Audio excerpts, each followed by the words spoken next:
Okay, I think we're alive. Pretty sure. Um, so, where are we today? We are in Connecticut. This is Waterbury, Connecticut. You see some birds, some trees. I think you heard the birds. I can see the birds. You can hear the birds, definitely. Saw a possum last night. Going kayaking today with the wife. July 4th, happy 4th. Geyantif, all that kind of stuff. No talking, all those jokes. Huh? So, this week's Parsha, really interesting ideas that come out.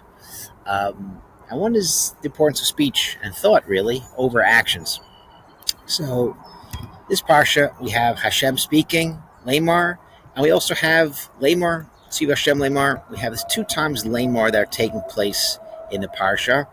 And Mor Shemesh says, very interesting idea, to put the idea of chok, which is really paraduma, makes you tameh, as you're making someone tahar, the process makes you tameh, makes someone tahar. That's a classic chok, but it says those chukas Torah. This is a chok of the Torah, and uses the word dibur twice.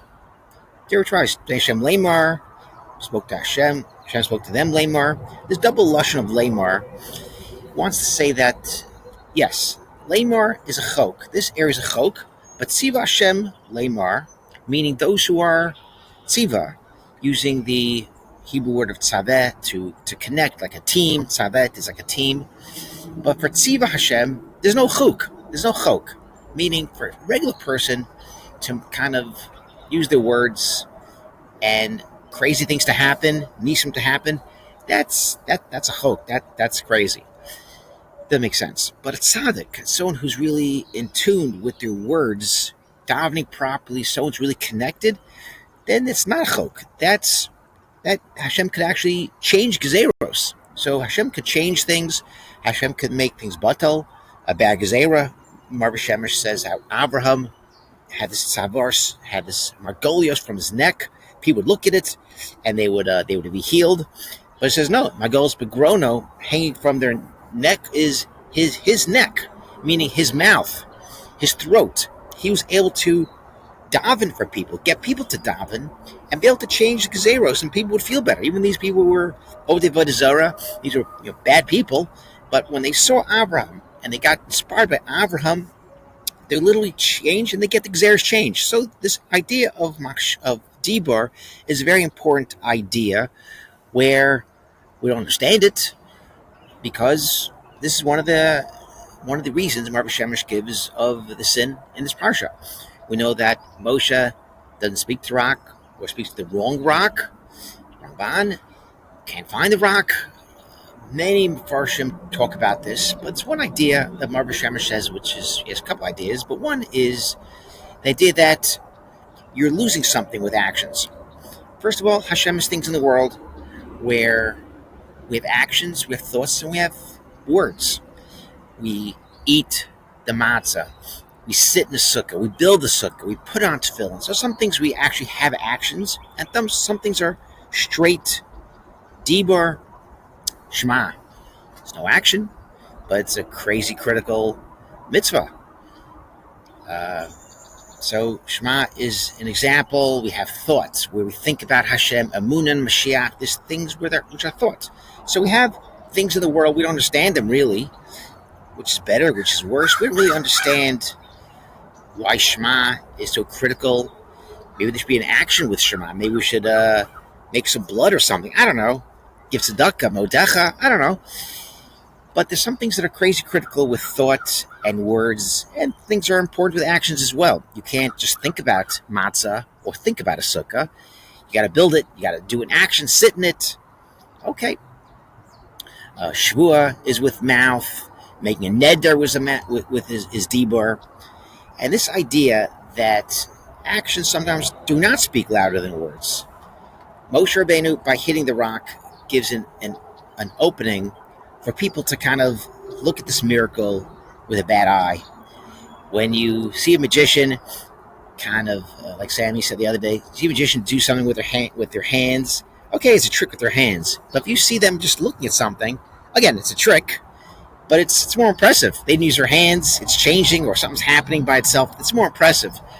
And we see this idea by Makas Bacharos, that the most important makkah, the Marv brings us down, most important and devastating makkah Kachatzos halayla.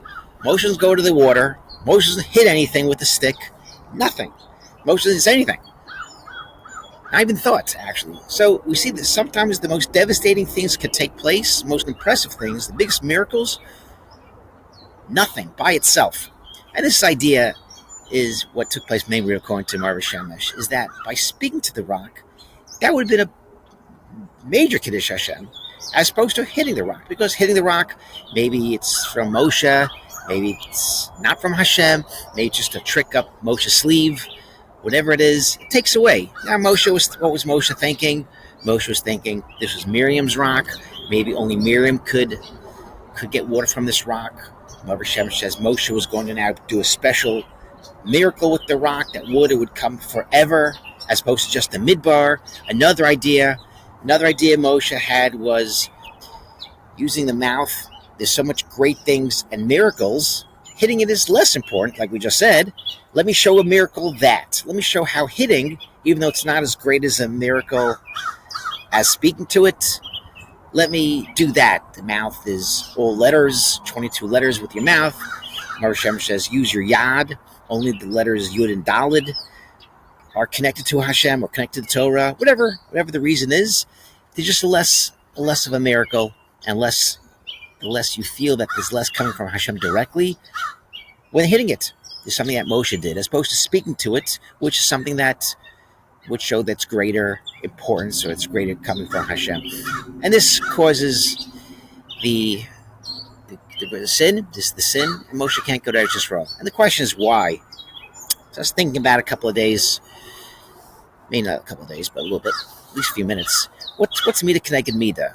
Why is this tied to Eretz Yisrael? Why is Moshe punished? Maybe, I don't know, he dies? Maybe Moshe's punished for another way, his children. Maybe Moshe can't drink water. Why's Eretz Yisrael? Why is it taken away from Moshe and Aaron over this? What's the connection? Chil Hashem. So I was thinking perhaps that this idea of showing that actions is more important than dibur is a devastating idea for the people going to Eretz Yisrael. This is the new generation. The people that died in the Midbar, they actually didn't want to go to Eretz Yisrael.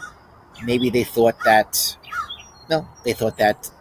they didn't believe in Hashem, perhaps, or in the Midbar they were really tuned into Hashem, and Eretz Yisrael was agriculture, working parnasa, no open miracles, and unfortunately they want to stay in the Midbar, because that's not the idea. The idea is we have to go to Eretz Yisrael and have actions and do things and go to work and have jobs.